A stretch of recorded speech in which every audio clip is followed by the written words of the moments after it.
What's going on, everyone? Welcome to another run here on Backhaul. And today's haul is a heavy one. It's a big one. It's that Bradley tank that's back there, and the M2A3 Bradley, tipping the scales at 59,000 pounds. Weight doesn't seem to be quite right for a big tank like this one, but you know, I'm not going to question or judge. And I'm in Reno right now, heading over to Rail Export. Now, I do still have the W900, obviously, since that was the Sunday test drive truck, and I've decked this one out quite a bit. I decided to go a little bit to the wild side here, and this paint job here is the Blue Flames paint job from Clunk, and it's, as you can see, hinting around on the fenders, the tank, the cab. It's got that metallic candy coat red going there, and other than the little bit of glitching I see on the hood, it does really stand out. I really do like that. Come on, I can't catch a break here.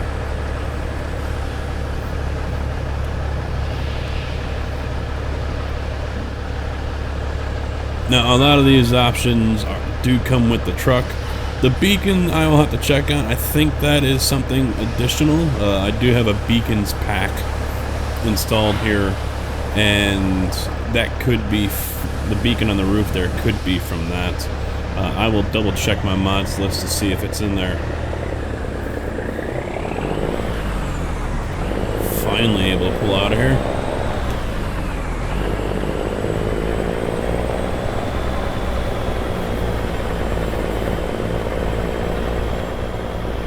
But basically all the changes I've made here to the truck are cosmetic, and now that I've got a couple different options on here, I'm seeing a couple other things that I have not really noticed before on any other mods. And one of those is, you might be able to notice, look at the mud flaps. I've never noticed any modded trucks, even SCS trucks, with the mud flaps that move. I really do like that. That is a really nice little touch. And one more thing that's moving. The antennas. The antennas are moving. Oh, wrong gear. Yeah, that is really freaking cool. I really do like that.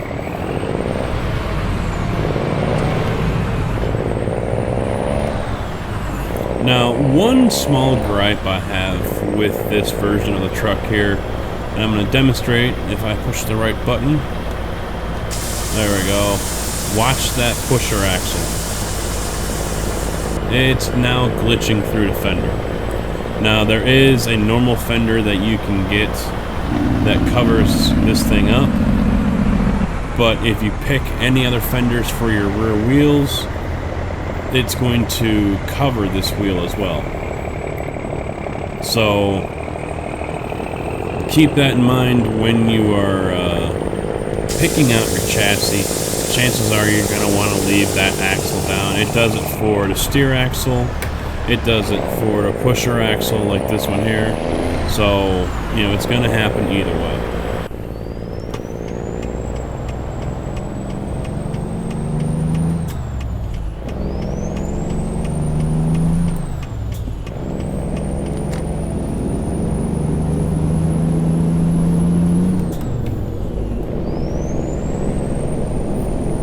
Helps if I unlock this. There we go.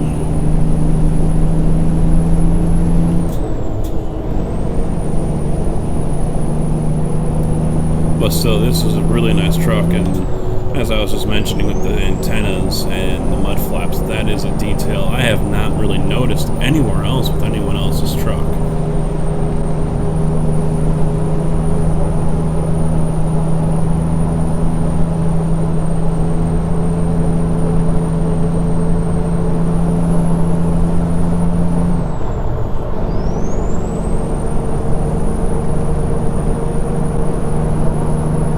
I wasn't too sure about the skin when I saw it in the shop.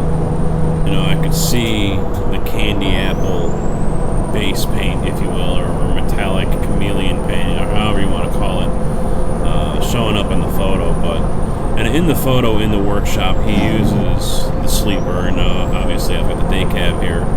But, you know, seeing it on a photo and then seeing it on your truck here when you're putting it together are two different things. And you get it out in the public, and it's just gorgeous. And the blue flame, just silk, beautiful. It's really, really nice. It's not the generic flame paint job that you'll see on other trucks.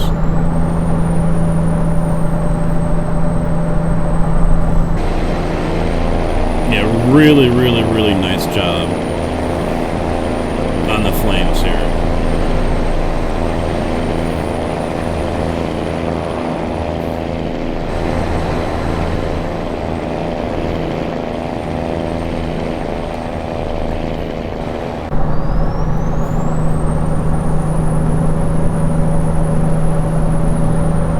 Truck stops full.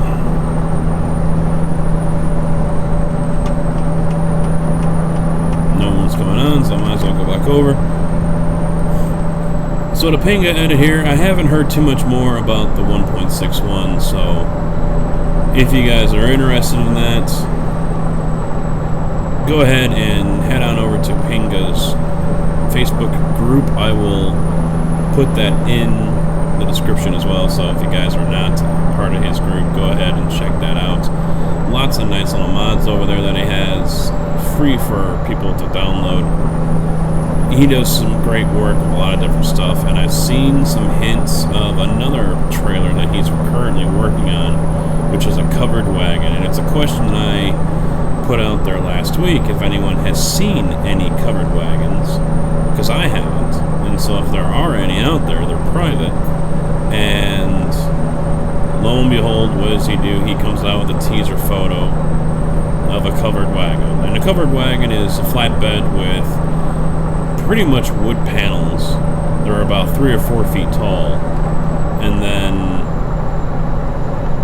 bars that go from one side to the other, and a tarp that goes across that. So it's essentially what it sounds like. It's a covered wagon, like you might have seen in the Western days on Oregon Trail and everything. But now it's on top of a flatbed. Normally, it's, especially around here in the Midwest, in Chicagoland, Gary, Northwest Indiana, it's used to carry steel coils. They'll house steel coils in there, and rather than tarping it, they'll just throw up the walls, and you know, the walls were already on, but you know, once they're done strapping it down, they put the walls up, put the tarp on, and they're good to go. Other drivers, you know, covered wagons are kind of going, in my opinion, you know, they're going away. With the tarps that companies are going with now, as well as the roller tarps that many companies like TMC or Tantera, for example, are using. You know, they can just roll that whole thing back and expose the whole flatbed, and then just roll it back over again. And some of them are automatic, others are manual, but you know, you don't have to worry about popping off walls and putting braces back in and things like that. You know, it just roll it one way, load, roll it back, you're done, and you're on the road. So maybe a thing that's going away, but still, it's pretty cool to see. It's something that myself, I've seen for many, many years. So many of you might not have ever seen it, a covered wagon flatbed, but they used to be pretty common.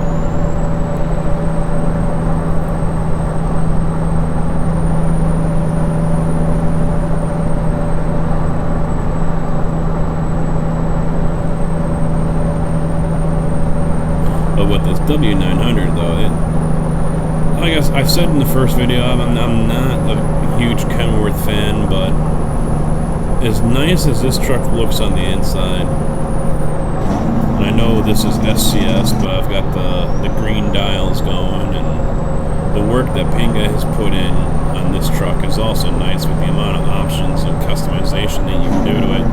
The skins don't seem to be quite there like they are for the 389, but I never checked third-party sites, so Maybe they are there, they're just not on Steam.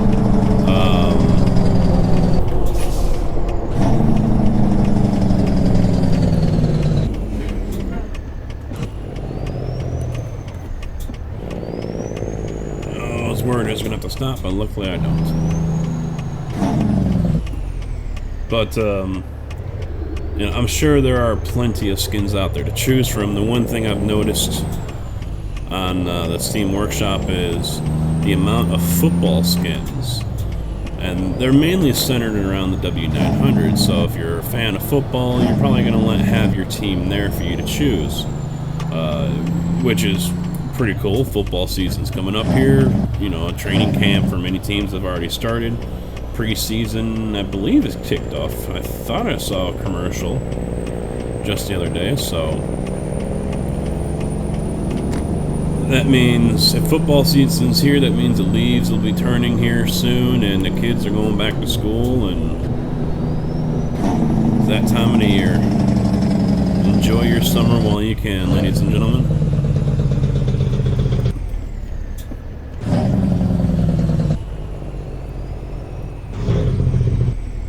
But, yeah, I'm sure there are more skins out there to choose from. I will definitely try to get some more skins into my skins showcase for the W900 to show off some of the work. I know Lucasi has some skins out there, which I will have coming up here soon, but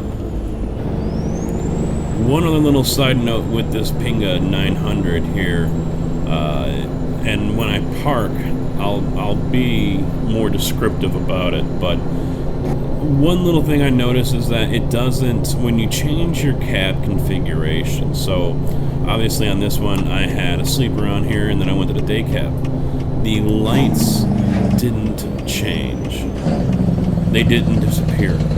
Now, if you're familiar with the 389, you change your cab configuration and your lights disappear. That was not the case here. The lights did not disappear, so I had to go back, and luckily I caught that, otherwise I'd have a truck right now that has lights freestanding in the middle of the air. So I was able to, I caught that and I removed all the lights one by one. Don't know, you know, that's a known glitch, or if it was something on my end, you know, another mod conflict maybe, not sure. I do use the LED light pack here, so, you know, that is always a possibility.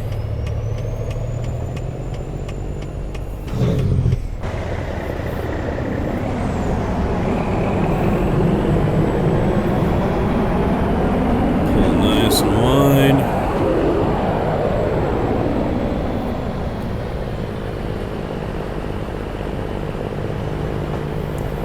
Kind of fitting, I'm carrying a military tank as an Air Force jet goes roaring overhead.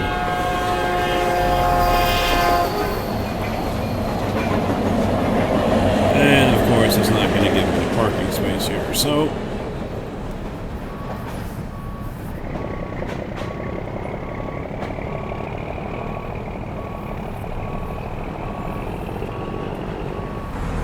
there we go. Alright, so pop the air brakes. You can see the mud flaps still moving. God, I really like that. Oh, the CB antennas too. That is just awesome.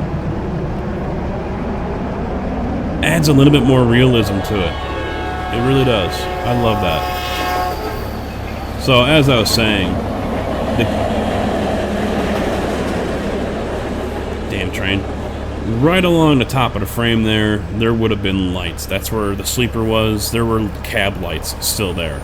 So if you guys are using this truck, you change up your configuration. Make sure you double check that if you had lights on the cab. So it does give options for lights all the way up to the top of the sleeper, all the way to the back, and depending on which option you select, because the super sleeper is on here as well, which is, you know, massive in its own right. So that's an option as well. So keep that in mind when you guys are tinkering around with different things here.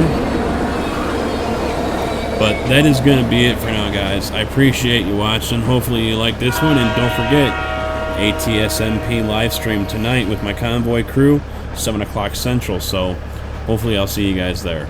So until the next time, thanks for watching. Take it easy.